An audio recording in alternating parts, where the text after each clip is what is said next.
সাথে যেভাবে কাজ করলাম, গল্পটি সম্পূর্ণ শুনলে আপনাদের মেশিন দিয়ে পানি চলে আসবে। কারণ বাবা মায়ের সাথে ঠিকমতো কাজ না করায় মা নিজে আমার সাথে কাজ করল। বন্ধুরা, গল্পটি শোনার আগে অবশ্যই আপনারা কানে হেডফোন লাগিয়ে নেবেন এবং হাতের কাজ করার আগে অবশ্যই হাতের কাছে টিস্যু রাখবেন। আমার নাম সন্দীপ। আমি মধ্যপ্রদেশের একটি ছোট শহরে বাস করি। সেখানেই আমি এবং আমার পরিবার থাকি। কোনো অভাব নেই। বাবা প্রচুর উপার্জন করেন এবং আমি কলেজে পড়ি। আজ আমি আপনাদের আমার জীবনে ঘটে যাওয়া একটি আকস্মিক ঘটনার গল্প শোনাতে যাচ্ছি। এটি সেই সময়ের কথা যখন আমি কলেজে পড়তাম এবং তখন ততটা বুদ্ধিমানও ছিলাম না। আমাদের বাড়িতে আমি, আমার মা এবং বাবা থাকে। আমাদের বাড়ি বেশ বড়, যেন কোনো ধনীর বংশ। বাবা সকালে কাজে চলে যান এবং রাতে দেরি করে বাড়ি ফেরেন। সেই সময় বাড়িতে শুধু আমি এবং মা থাকতাম। আমি কিছুক্ষণ পড়াশোনা করতাম এবং পরে ঘুমিয়ে পড়তাম, কিন্তু মা সবসময় বাবার জন্য অপেক্ষা করতেন। সেই সময় আমি কলেজের শেষ বছরে ছিলাম। এক সকালে যখন আমি কলেজে যাওয়ার প্রস্তুতি নিচ্ছিলাম, তখন আমি মায়ের জোরালো কণ্ঠ শুনতে পেলাম। তিনিও বলছিলেন, তুমি কি করছো? রাত ২টায় বাড়ি আসো এবং বলো অফিসে কাজ ছিল। রাত ২টায় কোন অফিসে কাজ চলে? সরাসরি বলো না যে তুমি সেই মেয়ের সাথে ছিলে। মা খুব রেগে গিয়েছিলেন। আমার মা সাধারণত কারুর উপর রাগ করতেন না। তার স্বভাব খুব শান্ত ছিল। কিন্তু আজ কি হয়েছিল জানি না। মা খুব রেগে গিয়েছিলেন। আমি ২টোয় আসি বা ৩টেই। ৩টে বাজে তোমাকে যা চাইছে তা মিলতে হচ্ছে না। পরে চুপ থাকো। বাবা তীব্র আওয়াজে মাকে বললেন, কি চাইছে তা মিলছে। টাকা গহনা এসব ছাড়াও কি কোনো সুখ থাকে? এখন আর কিছু বলো না, কিন্তু এখন আর সহন হচ্ছে না। ৩-৪ মাস হয়ে গেছে তুমি আমাকে ছুঁয়েও দেখনি। শেষ। ওই মেয়ের মধ্যে এমন কি আছে যা আমার মধ্যে নেই? মায়ের আওয়াজ আরও তীব্র হয়ে উঠল। তখন বাবা রেগে বললেন, বারবার মেয়ে বলো না, নইলে। তাহলে কি করবে? মা উল্টো জবাব দিলেন। সেই সময় বাবার রাগ অনেক বেড়ে গিয়েছিল। তখনই হঠাৎ ধমকের আওয়াজ এলো এবং সঙ্গে সঙ্গে মায়ের চিৎকারে পুরো ঘর গুঞ্জে উঠল। আমি তৎক্ষণাৎ আমার ঘর থেকে ছুটে তাদের বেডরুমের দিকে গেলাম। যে দৃশ্য আমি দেখলাম তা দেখে আমি হতবাক হয়ে গেলাম। বাবা মাকে বেল্ট দিয়ে মারছিলেন। মা ব্যথায় চিৎকার করছিলেন, কিন্তু বাবা থামার নামই নিচ্ছিলেন না। আমি কিছু না ভেবেই মায়ের উপর ঝাঁপিয়ে পড়লাম, যাতে তাকে বাঁচাতে পারি। কিন্তু বাবা তখনও থামলেন না। যেই আমার উপরেও ২-৪টি বেল্টের আঘাত লাগল, বাবা থামলেন এবং তিলমিলিয়ে আমার দিকে রেগে তাকাতে লাগলেন। তারপর বাড়ি থেকে বেরিয়ে গেলেন। পরের দিকে আমি মায়ের দিকে তাকালাম। মায়ের চোখ থেকে অশ্রুধারা বয়ে যাচ্ছিল। আমি মাকে সাপোর্ট দিয়ে উঠিয়ে দিলাম। উঠতে গিয়ে মা কেঁদে উঠলেন। আমি তাকে বিছানায় বসালাম। তখন পর্যন্ত তার হাত ও পিঠে লাল দাগ পড়ে গিয়েছিল। এদিকে আমার বাবার উপর প্রচণ্ড রাগ উঠল। কোনো মানুষ এত নিষ্ঠুর কি করে হতে পারে? কেউ নিজের স্ত্রীকেও এভাবে মারতে পারে? তখন আমি দ্রুত রান্নাঘরে গেলাম। একটি বাটিতে তেল ও হলুদ মিশিয়ে মায়ের কাছে নিয়ে এলাম। মায়ের পিঠে ২-৪টি বেল্টের আঘাতের ব্যথা অনুভব হচ্ছিল। মা ফুপিয়ে ফুপিয়ে কাঁদছিলেন। এরপর আমি মায়ের হাত ও পিঠে তেল হলুদের মিশ্রণ লাগানো শুরু করলাম, যেখানে তাকে মারা হয়েছিল। কিছু জায়গায় হালকা রক্ত বের হয়েছিল। মিশ্রণ লাগানোর পর আমি বাটিটি একপাশে রেখে মায়ের পাশে বসে পড়লাম। মা আমাকে দেখে তৎক্ষণাৎ আমাকে জড়িয়ে ধরে কাঁদতে লাগলেন। পরে তিনি আমার গলায় মুখ লুকিয়ে জোরে জোরে কাঁদতে লাগলেন। মায়ের অশ্রুতে আমার কাঁধ ভিজে গেল। আমি তার পিঠে হাত বুলিয়ে তাকে শান্ত করার চেষ্টা করছিলাম। আমরা দুজন অনেকক্ষণ ধরে এভাবেই একে অপরের বাহুতে ছিলাম। তখনই মায়ের হাত যখন আমার পিঠের দাগগুলো স্পর্শ করল, তীর ব্যথার ঢেউ উঠল, আর আমি কেঁদে উঠলাম। মা যে এটা বুঝতে পারলেন, তিনি তৎক্ষণাৎ আমার থেকে সরে গেলেন। পরে মা আমার শার্ট ওপরে তুলে সে বাটি থেকে তেল হলুদের মিশ্রণ ধীরে ধীরে আমার পিঠে লাগাতে লাগলেন। লাগানোর সময় তিনি ফুঁপিয়ে ফুঁপিয়ে কাঁদছিলেন। তুই কেন আমার জন্য মাঝখানে এলি? অকারণে তোরও মার খেতে হলো, মা এমন বললেন। তখন আমি তাকে বললাম, মা, তোমার জন্য যদি আমার প্রাণও চলে যেত, তবুও আমার কোনো দুঃখ হতো না। কিন্তু তিনি তোমাকে মারলেন। যখন আমি এ কথা বললাম, তখন মা আমার দিকে তাকিয়ে বললেন, তোকে বলবো কিনা ভাবছি। ছেড়ে দে, এখন তোকে এসব জানা উচিত। গত 2 বছর ধরে তোমার বাবা একটি মেয়ের পেছনে ঘুরছে। রাতে দেরি করে আসি এবং আমার জন্য যেন কোনো অস্তিত্বই নেই তার কাছে। আর আমাকে এই কথা বলতেও লজ্জা হচ্ছে যে গত কয়েক মাস ধরেই সে আমাকে ছুঁয়েও দেখেনি। কয়েকবার মনে হয়েছে আমি নিজের প্রাণ দিয়ে দিই, কিন্তু আমার পরে তোর কি হবে এই ভেবে আমি এমন পদক্ষেপ নিইনি। কিন্তু সত্যি এখনই জীবন থেকে ক্লান্ত হয়ে পড়েছি।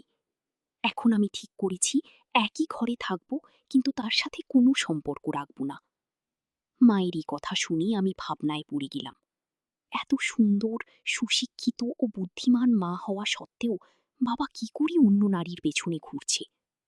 মনে মনে আমি বাবারই কাজকে দোষী সাব্যস্ত করলাম। মা সত্যিই খুব সুন্দর ছিলেন।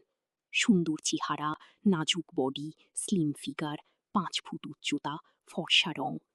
তিনি যেন কোনো ছবিতে আঁকা দেবীর মতো দেখাতেন। তবুও বাবা কেন তার সৌন্দর্য দেখতে পাচ্ছিলেন না? সেই দিনের পর থেকে মা বাবার সাথে কথা বলা বন্ধ করে দিলেন। তিনি আমার ঘরে আমার পাশেই ঘুমোতে লাগলেন। বাবা মাঝে মাঝে বাড়ির সব জিনিসপত্র গুলিয়ে দিতেন এবং টিভির পাশের ড্রয়ারে 5,000 টাকা রেখে যেতেন।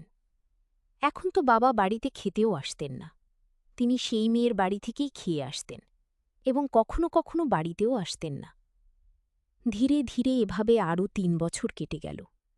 তখন আমি কলেজের পড়াশোনা শেষ করেছি এবং একটি আইটি কোম্পানিতে কাজ শুরু করেছিলাম।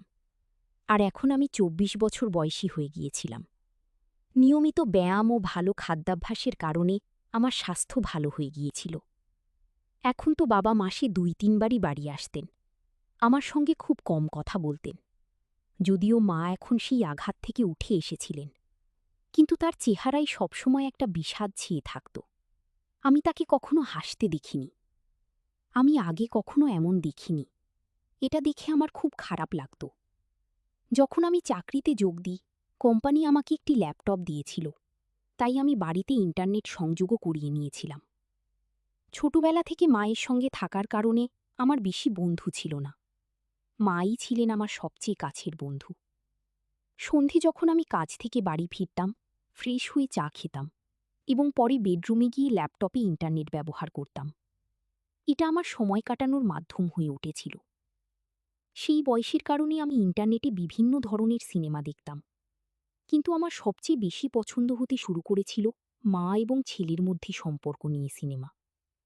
ধীরে ধীরে মায়ের দিকে তাকানোর আমার দৃষ্টিভঙ্গিতেও পরিবর্তন আসতে শুরু করেছিল। একদিন সোমবার ছিল, রাত প্রায় 9টা বাজে।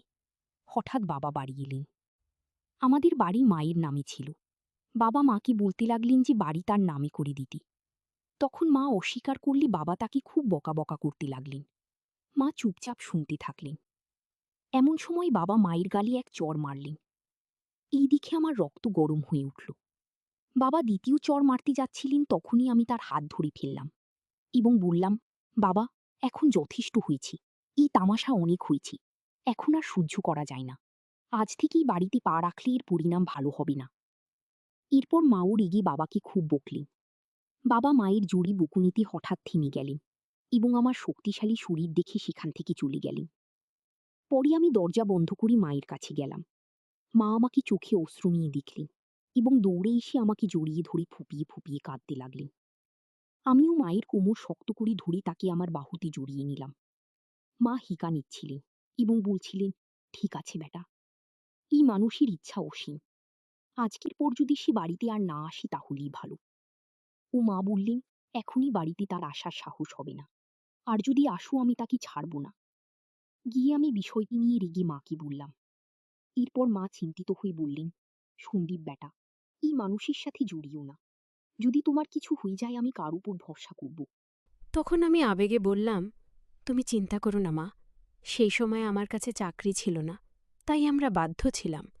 কিন্তু এখন আমার কাছে ভালো চাকরি আছে। তুমি চিন্তা করো না, আমি তোমাকে কিছু হতে দেব না। গিয়ে আমি মাকে আশ্বস্ত করে বললাম। একদিন দুপুরে আমি কাজ থেকে বাড়ি ফিরলাম।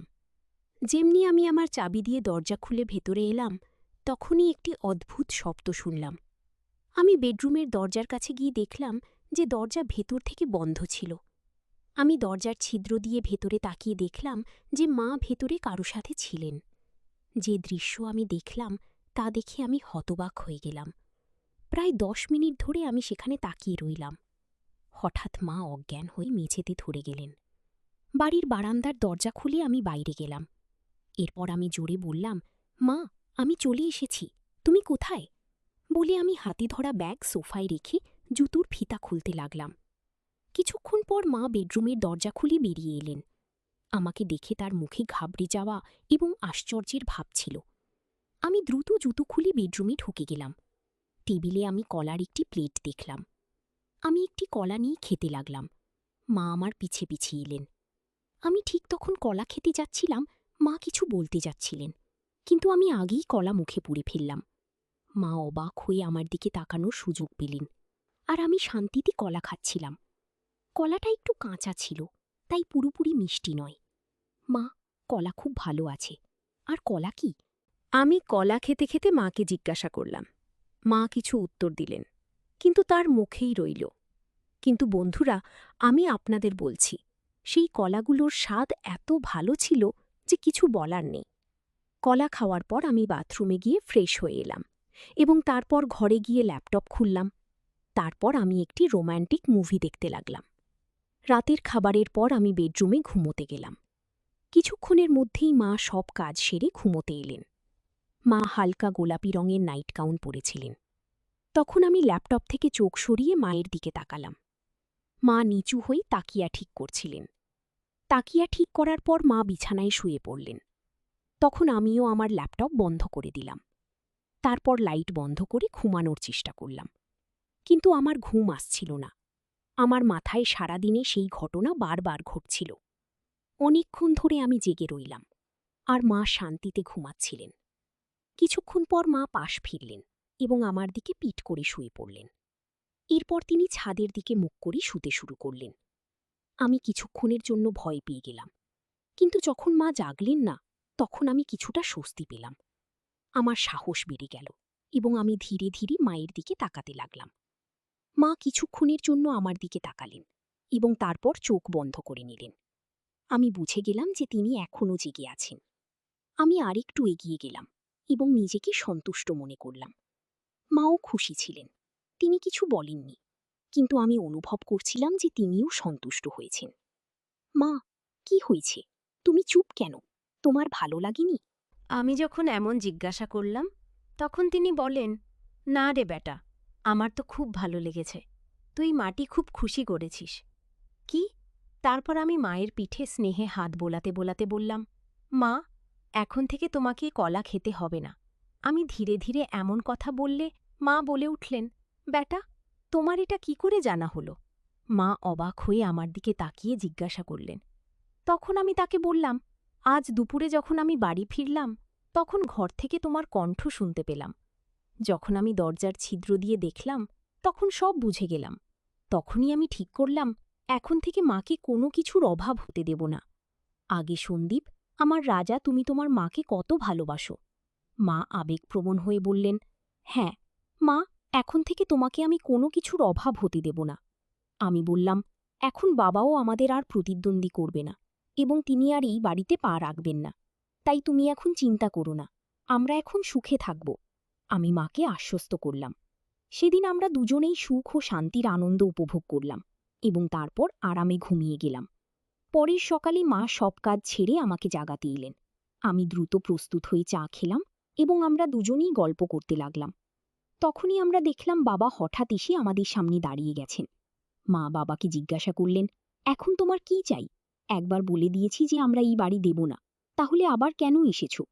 বাবা উত্তর দিলেন, আমার এখন বাড়ি চাই না। আমি শুধু এটা বলতে এসেছি যে আমি এখন আরেকটি বিয়ে করতে যাচ্ছি, তাই তোমাদের থেকে তালাক চাই। ও। তারপর মা আমার দিকে তাকিয়ে জিজ্ঞাসা করলেন, তোমার কি বলার আছে? আমি বললাম, মা, তুমি যা সঠিক মনে করো তাই করো। আমি তোমাকে কোনো কিছুর অভাব হতে দেব না। আমার ওপর বিশ্বাস রাখো। কোমা তখন বাবাকে তালাকের জন্য হ্যাঁ বলে দিলেন।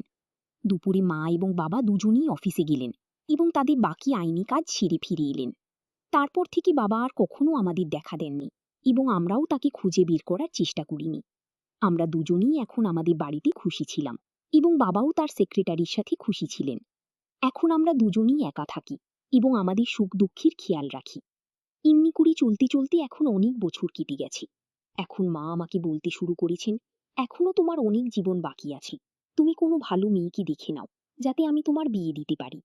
এবং হ্যাঁ, বিয়ের পর আমাকে ভুলে যেও না। আগে হেসে বললাম, তোমাকে কিভাবে ভুলতে পারি মা? তুমি তো আমার মা। তখন আমরা দুজনেই হেসে উঠলাম। পরের কয়েক মাস আমাদের জীবন খুব শান্তি ও খুশিতে কাটছিল। মা এবং আমি এখন একে অপরের খেয়াল রাখতাম এবং একে অপরের সাথে খুশি ছিলাম। কিন্তু মায়ের কথা আমার মাথায় সবসময় ঘুরত। তিনি বলেছিলেন যে আমাকে আমার জীবনের কথা ভাবতে হবে এবং কোনো ভালো মেয়েকে বিয়ে করতে হবে। আমি এ বিষয়ে গভীরভাবে ভাবা শুরু করলাম এবং একদিন মায়ের সাথে খোলামেলা কথা বললাম। মা, তুমি ঠিক বলেছিলে। এখন সময় এসেছে যে আমি আমার জীবনের পরবর্তী পর্যায়ে এগিয়ে যেতে পারি। আমার মনে হয় এখন আমিও কারো সাথে আমার জীবন কাটানোর প্রয়োজন আছে।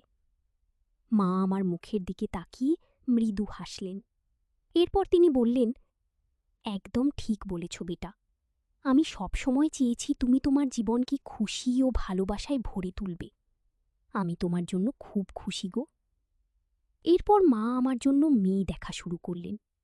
কয়েকদিনের মধ্যেই মা একটি ভালো সম্পর্ক পেয়ে গেলেন। মেয়েটির নাম ছিল প্রিয়া। প্রিয়া খুব বুদ্ধিমান ও সংস্কৃতবান মেয়ে ছিল। যখন আমি প্রথমবার তার সাথে দেখা করলাম, তখন আমার মনে হলো যেন আমার জীবনের সেই শূন্যটা পূর্ণ হয়ে গেল। প্রিয়া এবং আমি খুব শীঘ্রই বিয়ের বন্ধনে আবদ্ধ হলাম। বিয়ের পর আমাদের বাড়ি আরও সুখের হয়ে উঠল। মা, প্রিয়া এবং আমি একটি পরিবারের মতো থাকতে শুরু করলাম। মা এখন এই বিষয়ে খুব খুশি ছিলেন যে তিনি আমাকে একাকিত্ব থেকে বের করে এনে আমার জন্য একটি নতুন জীবন শুরু করতে সাহায্য করেছিলেন। সময় কেটে গেল এবং আমাদের জীবন আগের চেয়েও ভালো হতে লাগল। মা এখন আগের চেয়েও বেশি খুশি ছিলেন এবং আমিও এই বিষয়ে সন্তুষ্ট ছিলাম যে আমি তার সব স্বপ্ন পূরণ করেছি। শেষে আমি শিখলাম যে জীবনের সম্পর্কের গুরুত্ব কতটা তা আছে মা ছেলের সম্পর্ক হোক বা স্বামী স্ত্রীর। সত্যিকারের ভালোবাসা ও সম্মানই সম্পর্ককে মজবুত করে এবং এই শিক্ষাই আমি আমার জীবনে প্রয়োগ করেছি। তাই বন্ধুরা, এই গল্পের মূল বার্তা হলো যে পরিবারই আমাদের আসল শক্তি এবং যখন আমরা আমাদের পরিবারের পাশে দাঁড়াই তখন সব কঠিন কাজ সহজ হয়ে যায়। আশা করি তোমরা এই গল্পটি পছন্দ করেছ। যদি গল্পটি পছন্দ হয়ে থাকে তবে লাইক করো এবং তোমাদের বন্ধুদের সাথে শেয়ার করো। এমন আরও রোমাঞ্চকর গল্পের জন্য আমাদের চ্যানেল সাবস্ক্রাইব করতে ভুলো না।